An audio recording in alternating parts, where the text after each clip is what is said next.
song-song Ramadan ini panitia membuat tema mewujudkan siswa-siswi yang jujur dan disiplin agar menjadi insan yang bertakwa. Kalau untuk menjadikan hal yang seperti ini mudah sekali diucapkan, tapi sulit untuk dilaksanakan. Maka di dalam kitab Ta'limul Muta'allim itu dijelaskan, kalau ingin menggapai hal ini, yang pertama, Bu, kedengaran nggak dengan bising di belakang? Kedengaran nggak?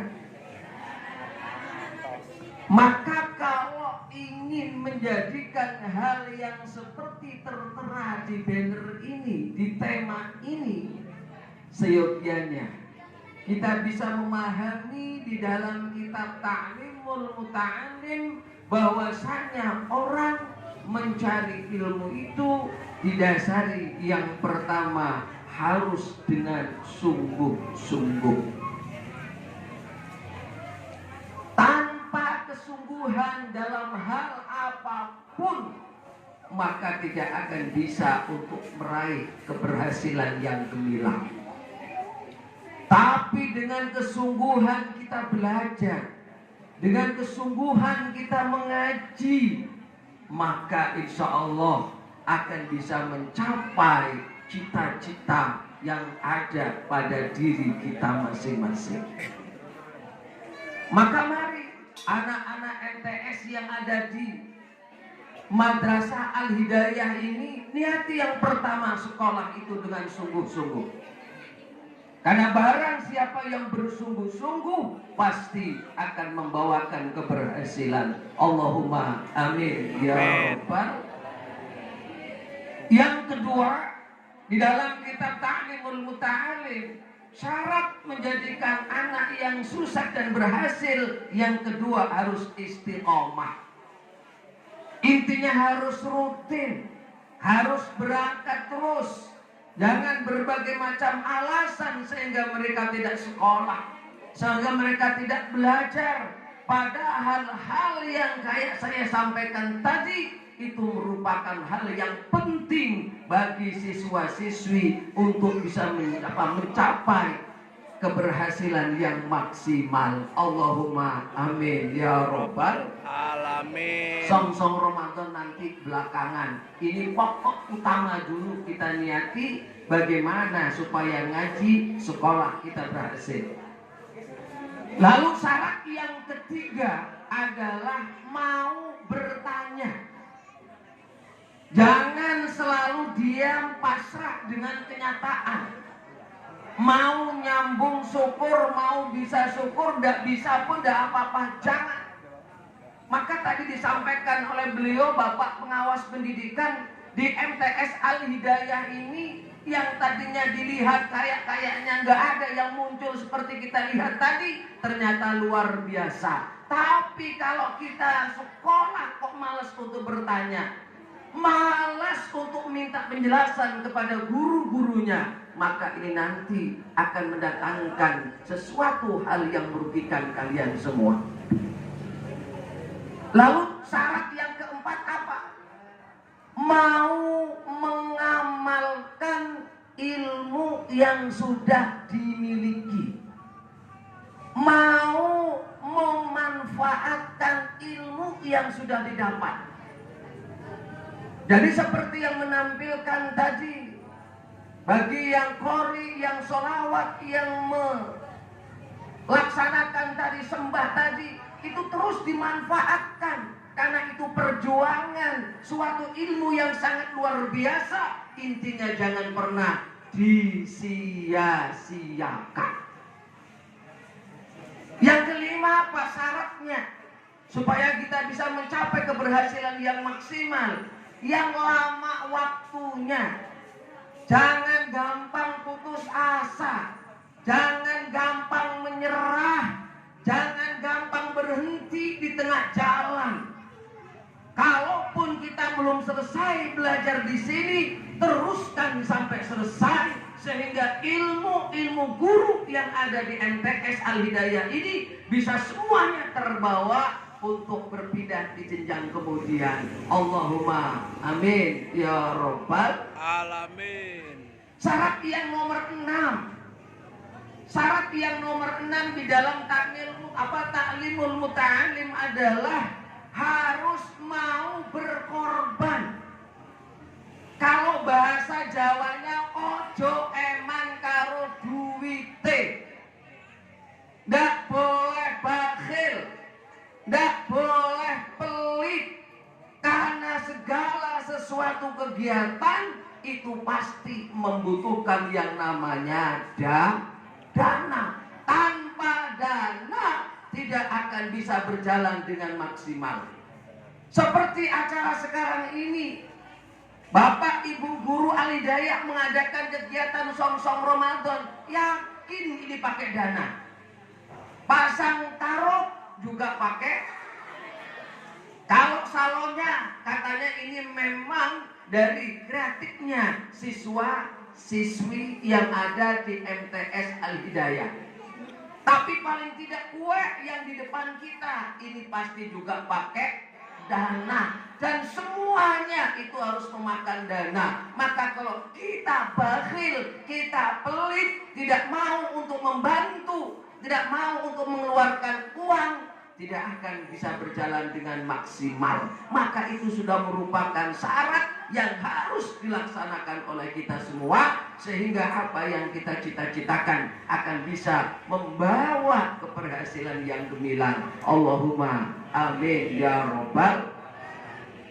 Maka wahai siswa-siswi Al-Hidayah Pekon Sri Kuncoro, hasilnya siswa-siswi yang pemalas ini tolong didengarkan dan dipaham. Hasilnya siswa-siswi yang pemalas satu itu pasti akan menghasilkan kebodohan. Pasti akan menghasilkan kebodohan. Betul? 2. Kalau siswa-siswi menjadi siswa-siswi yang malas, maka akan menghasilkan kecingkrangan. Tahu cingkrang syukur, tidak tahu terserah. Hidupnya tidak jelas, hidupnya tidak bisa netap, bingung. Ini hasil daripada orang-orang yang hidupnya pemalas. Kalau sudah kecingkrangan, yang ketiga akan menghasilkan kewirangan. Wirang kita, yang tadinya kita belum tahu persis dengan si A, ketika udah lama dekat, ternyata si A ini orang yang tidak bisa apa-apa. Mereka bodoh, mereka tidak tahu, sehingga wirang kita, ketahuan tentang kekurangan kita. Maka ayo sebelum terlambat, jangan sampai menjadi siswa-siswi yang sifatnya pemalas. Hasilnya orang pemalas yang keempat apa? Kegetunan. Kegetunan itu kekecewaan, penyesalan. Kenapa dulu saya sekolah kok nggak mau rajin?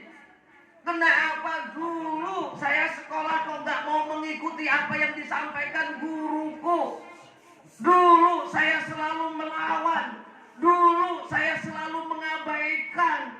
Sekarang umur saya sudah tidak bisa kecil lagi. Saya banyak kekurangan. Kegetunan, kekecewaan akan muncul setelah kita keluar dari MTS Al-Hidayah Pekon Sri Kuncoro, jika kita sekolahnya tidak dengan sungguh-sungguh. Lalu yang kelima apa? hasilnya anak pemalas, sudah kebodohan, kecingkrangan, kewirangan, kegetunan. Yang kelima adalah kenerakaan. Na'udzubillah min. Ini perlu dipahami. Lalu kalau khasiatnya orang yang sergepan, khasiatnya orang yang rajin, khasiatnya orang yang betul-betul sekolah dengan sungguh-sungguh, satu, yakin saya akan menghasilkan kepintaran. Buktikan saja. Kalau kamu sekolah dengan sungguh-sungguh, ngaji dengan benar-benar, maka akan muncul kepintaran bagi siswa-siswi yang betul-betul berniat untuk ngaji yang sungguh.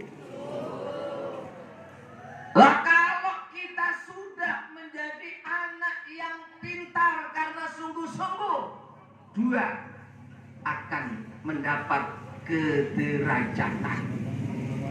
Derajatnya akan meningkat. Derajatnya akan naik. Yang tadinya kita selalu dibawa, derajatnya naik karena kita karena kita pandai itu karena betul-betul sekolah, betul-betul ngaji.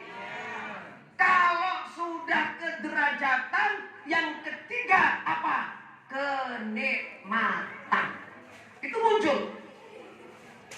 Kalau orang sudah pinter, derajatnya naik, tapi mohon maaf, derajat itu ada 5 tingkatan. Yang pertama muslim, yang kedua mukmin, yang ketiga muhsin, yang keempat mukhlis, yang kelima muttaqin. Itu bukan muhlasin, muttaqin. Jadi kalau sudah pinter, diangkat derajatnya oleh Allah. Lalu yang ketiga tadi apa? Dimuliakan oleh Allah. Dan yang keempat, kenikmatan. Nikmat. Kita sudah pintar, derajatnya sudah tinggi, ya. Terus kebahagiaannya muncul. Setelah itu baru merasakan nikmatnya luar biasa. Kalau sudah itu dicapai yang kelima, baru ke surga. Ke surga. Betul. Maka setelah saya tadi lihat ke belakang, untuk supaya menjadi siswa-siswi yang jujur dan disiplin. Memang sebelum Ramadan ini memang tidak jujur. Loh, ini temanya supaya menjadi siswa-siswi yang jujur dan disiplin. Kemarin sampai tidak jujur.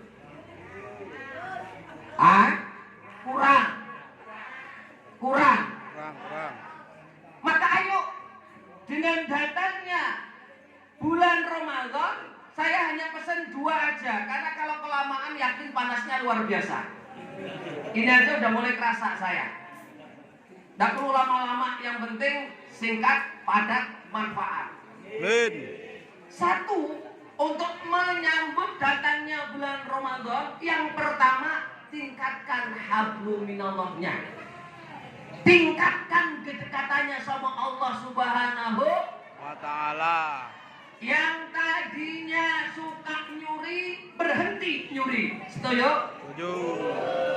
Yang tadinya anak-anak siswa tukang ngerokok, berhenti ngerokok. Setuju? Setuju. Ini yang benar. Setuju? Yang tadinya enggak jujur, berhenti yang enggak jujur. Setelah datang bulan Ramadan, harus kita tingkatkan kejujurannya. Amin. Terus berpikir nanti habis Ramadan bisa kembali nggak kita nggak jujur? Kalau bisa jangan diulang. Karena kalau saya bercerita, ini Pak Ustadz Thoyib, cerita sebentar. Tahun 92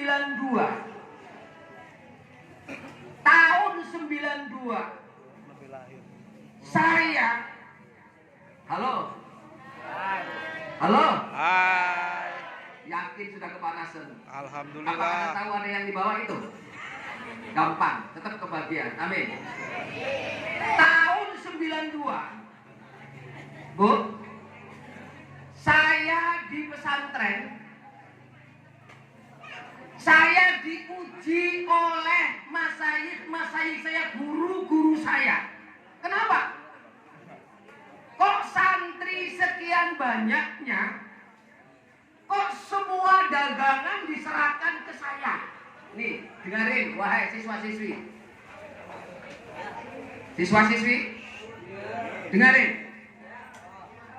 Kenapa santri sebegitu banyak, kok dagangannya itu diserahin ke saya? Sampai dagangannya, garuannya Mbah Yai Abdullah Suyuti yang nggak begitu banyak, paling hanya 1 tampah. Tahu tampah, Pak? Tahu. Nggak tahu ya, terserahlah. Itu ada tempe goreng, nggak ada bawang, telo goreng, dan ada juga ubi goreng. Bawang nggak ada. Itu 1 tampah. Bulan puasa itu, Bu. Ini biar dengar anak-anak sampean. Lah, Abah Yai Sahid, Gusnya, putranya Mbah Said Abdullah Suyuti, itu hanya 1 penampan kecil, cuman itu kue dari pasar semua. Ada lambang sari, selipang buking, ada apa itu, Bu, yang bulat-bulat hijau, dalamnya ada gulanya, telepon, dan ada kolong-kolong. Itu diserahin ke saya. Pak Yai Gufron, itu bubur kacang hijau, udah diplastik-plastikin, itu juga diserahin ke saya. Saya mikir, kenapa kok semua saya? Sampai Ibu Dr. Randa Hamdana pun, itu masih putri Mbah Yai Suyuti, nyerahin semangka itu, tapi yang udah diiris-iris, 1 penampan sama dengan yang tempatnya Mbah Sohib tadi, itu pun saya yang diserahin. Dan itu belum pernah saya ceritakan kepada guru-guru saya, pada kiai-kiai saya. Kalau tidak, pas saya dipaksa suruh ngisi acara reuni akbar di Pondok Pesantren Nurul Huda, daripada saya nyelamain kiai-kiai saya, lebih baik saya cerita masa lalu saya. Ketika saya bercerita perkara yang kayak itu, kiai saya, Abah Sohib, nangisnya luar biasa. Karena apa? Tidak tahu nasib saya dulu yang sebenarnya. Kenapa? Ternyata santri-santri itu tidak semuanya baik. Santri-santri itu tidak semuanya bagus, ini jujur. Karena apa? Ketika datangnya waktu maghrib, habis dagangan Bu, ramai diambilin. Habis kisah saya keliling untuk ngambil uang. Ternyata setiap malam itu tombok terus. Ini tolong dengarkan. Ini fakta, tidak pernah mengada-ngada saya. Silakan dicek di Nurul Huda. Jadi tombok terus, tidak banyak, paling 350, tapi ongkosan mobil dari sini ke sana masih 200 perak. Apa masih 2000 perak sampai ke Pringsewu, belum ada jembatan tahun itu. 350, 300, 150 terus. Pada waktu itu saya mikir, kalau seandainya uang saya nanti habis, gimana saya bisa nambelin, bisa nombokin, membahagiakan kiai-kiai saya? Ternyata Bapak Ibu jamaah sekalian yang saya hormati, baru 5 hari uang stok yang untuk bikin makan saya habis untuk nombokin itu. Akhirnya Pak, saya pada tahun 92 itu diajak ziarah dengan kiai-kiai saya di Jember saya berhenti, di Kaliweneng Rambe Puji, tempat Mbah Yai Jupri. Saya itu dikasih sabuk yang katanya sabuk itu bagus lah katanya. Ya saya namanya santri masih pertama masuk ya seneng-seneng aja. Pada waktu itu saya mikir, kalau ini nggak dijual, saya tidak bisa untuk membahagiakan kiai saya. Pasti setor dalam keadaan kurang. Sabuk itu Pak, saya jual 40.000 sama teman saya yang ada di Sidoarjo namanya Muazin. Masih ingat dan pada reuni mereka pun hadir di lokasi. Mengakui uang yang 40.000 itu Bu, suruh Opa untuk nombokin dagangan tiap sore. Terus nombokin terus. Alhamdulillah bisa setor. Cukup setor. Cukup. Ketika hitungan hari itu 18 hari puasa habis uang itu. Akhirnya sarung seragam saya jual sama teman saya Agus Rianto, orang Air Naningan Talang Padang, seharga 16.000. 16.000 itu juga untuk nombokin dagangannya kiai. Kiai saya berpikir bahwasanya saya ini pinter dagang, padahal acur. Acur 18 hari kalau nggak salah. Kalau nggak salah itu ya, habis uang itu. Lalu saya sore jam 4:30 habis asar, saya matur di dalamnya kiai dengan tujuan silaturahim pamit mulih. Izin balik. Kata kiai saya, "Nang, nggak usah pulang dulu. Nanti pulangnya lebaran kurang 3 hari." Kalau saya betah tapi mikir apa yang buat nombokin. Akhirnya saya nangis di depan kiai. Nangisnya bukan karena nangis saya ingin pulang, tapi saya mikir saya tidak bisa membahagiakan kiai. Saya tidak bisa nyenengin jenengan.